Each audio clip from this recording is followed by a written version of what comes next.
Helen entered her daughter's bedroom and sighed heavily again. It would seem that she had brought up the twins, Laura and Violet, the same way, but they grew up very different, and it was not about different interests or appearance, but in their attitude towards their mother and life. Laura was selfish, cunning, lazy. She studied poorly, quarrelled with everyone all the time, and always demanded something.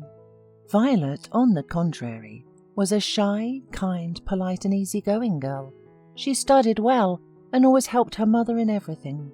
Laura did nothing but go out and have fun, putting her responsibilities on the shoulders of her good-natured sister. And now Helen caught the usual picture. Violet was sitting with a workbook and her surroundings were perfectly clean, but in Laura's part of the room there was chaos, and the girl was lying on her bed with headphones on, enthusiastically texting someone on the phone. Helen called out to Laura several times until she finally got away from the phone screen and looked at her mother in displeasure. "Laura, your tutor called and said you haven't shown up for class in a week. Aren't you ashamed? I paid a lot of money for them. How are you going to get into college?" "I don't want to enroll anywhere. I'm going to marry Paul and that's it," said Laura. Helen only shook her head reproachfully.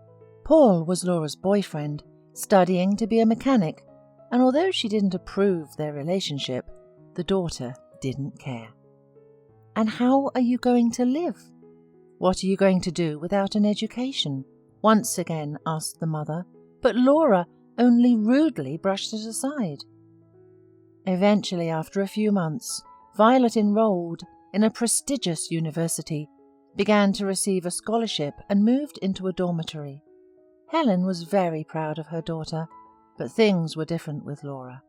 Immediately after school, she got married, as she had planned, and she didn't even invite her mother to the wedding. But the carefree life didn't work out.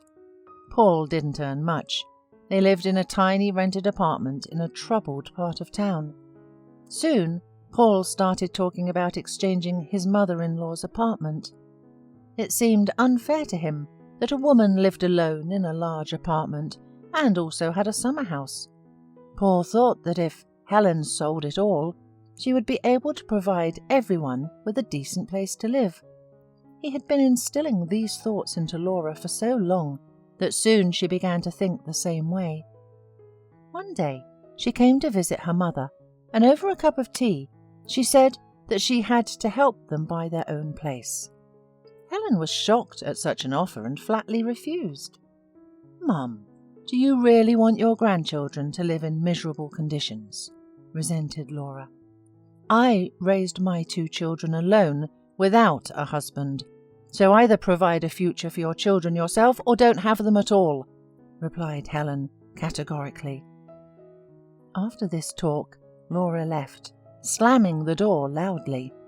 But later, Helen felt sorry for her daughter and sold the apartment, giving both of her daughters a considerable sum of money from the proceeds. Laura gladly took the money, while Violet was persuaded by her mother for a long time. With the rest of the money, Helen bought herself a small studio on the outskirts of the city and lived there peacefully until Laura showed up on her doorstep again. This time her daughter was very gentle and even brought cookies for tea.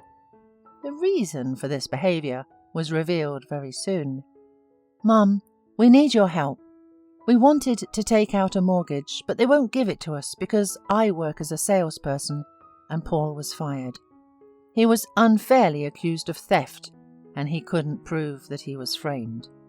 "And how can I help you?" asked Helen suspiciously. "You must become our guarantor on the security of your apartment." Helen reminded her daughter that she had given her enough money.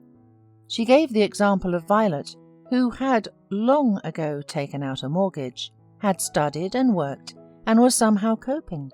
But Laura had an answer for everything. "Violet has no personal life at all. You know Paul and I spent part of your gift on vacations, and we got a car. Of course there was still money left over for the first mortgage payment, but still without you it will not work. Please, Mom." Helen sighed, but no matter how much she felt pity for her daughter, she replied that she could do nothing more to help. "Well then, forget about me and don't ever show up in my life, okay?" shouted her daughter and rushed out of the apartment. Laura never spoke to her mother again since then. 15 years passed. Her daughter Violet and her family became the biggest joy in her life. After graduation, Violet got a job at a large advertising company, married a remarkable man, Thomas, and they had 2 sons. Violet and Thomas sold their apartments and bought a house in the suburbs of the capital. They often invited Helen to visit them. The grandchildren also often visited their grandmother. Helen's birthday was soon approaching, and she planned to celebrate it with her family. But the day before the celebration, Violet called and said that they couldn't come because of the busy work schedule. Helen was very upset because the last thing she wanted was to spend this day alone. She looked around the room and came across a baby picture of her daughters. The woman thought about Laura again. At first, after the quarrel, Helen wanted to reconcile with her, but she dropped her calls, and now Helen knew about her life only by pieces of information from mutual acquaintances. On the eve of her birthday, Helen dreamed that she was young again, and that both of her young daughters were with her. Waking up, she was determined to make one more attempt at reconciliation. The woman decided to invite Laura to her birthday in person. With difficulty, she climbed to the 5th floor of an old apartment building. She took a breath and pressed the doorbell. The door was opened by Paul. He looked shabby and sleepy, and Helen thought sadly that most likely he had never found a job. She said hello and asked to call her daughter. Paul gloomily looked at his mother-in-law from head to toe, answered that his wife was at work. "It's my birthday today," sighed the woman, "so I thought maybe you could come over tonight?"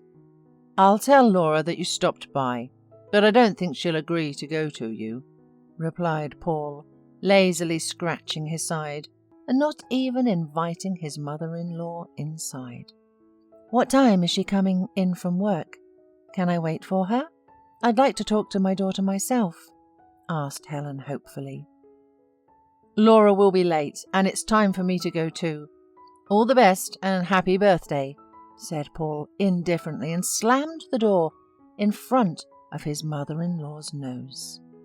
Helen went outside and cried. She didn't understand why she had been treated so badly, for she had always tried to be a good mother. She cried all the way home, and when she came home, her mood was not festive at all.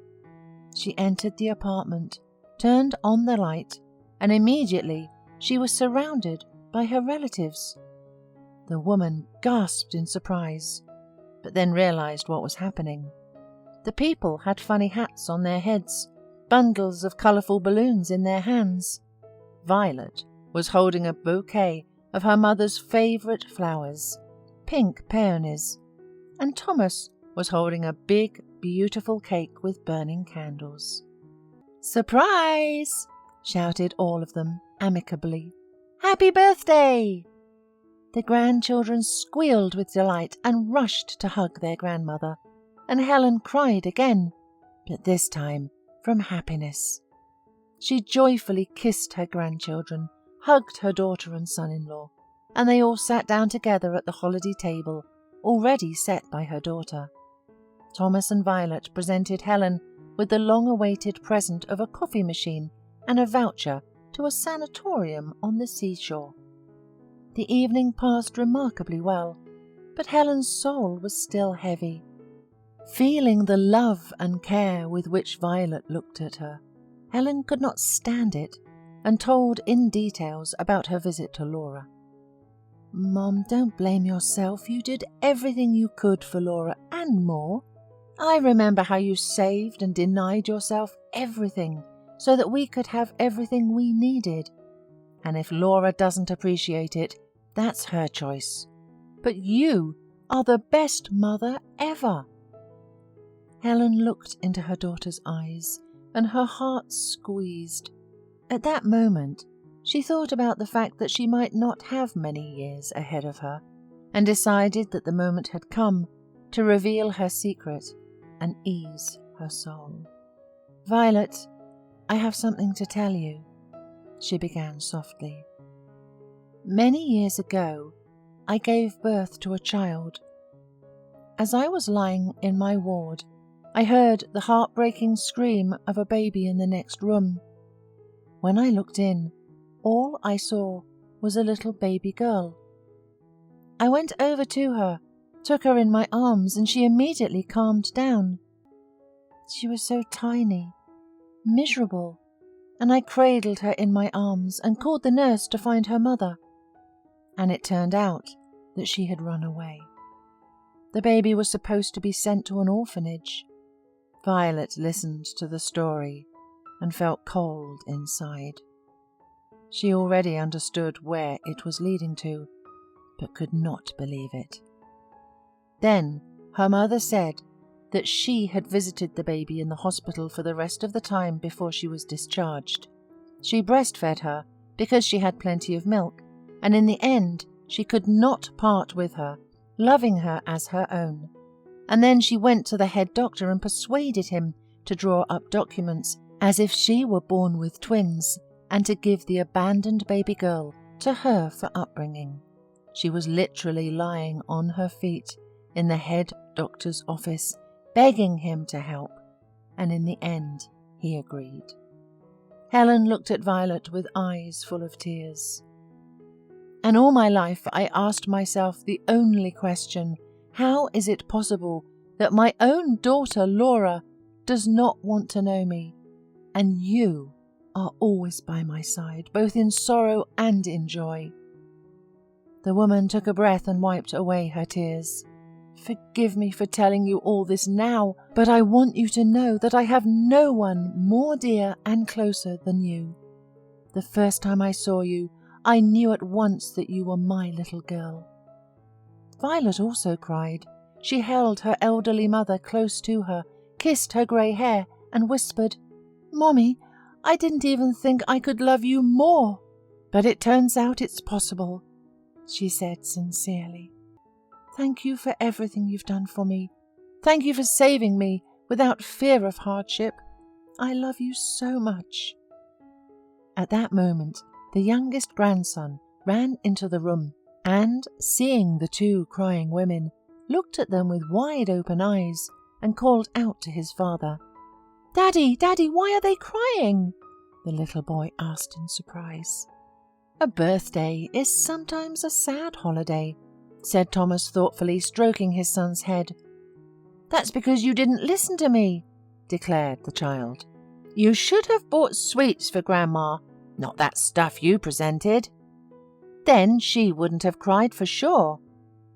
The women looked at each other and laughed. Through her tears, Helen looked at her family and decided that now she would cry only for happiness and to appreciate those around her.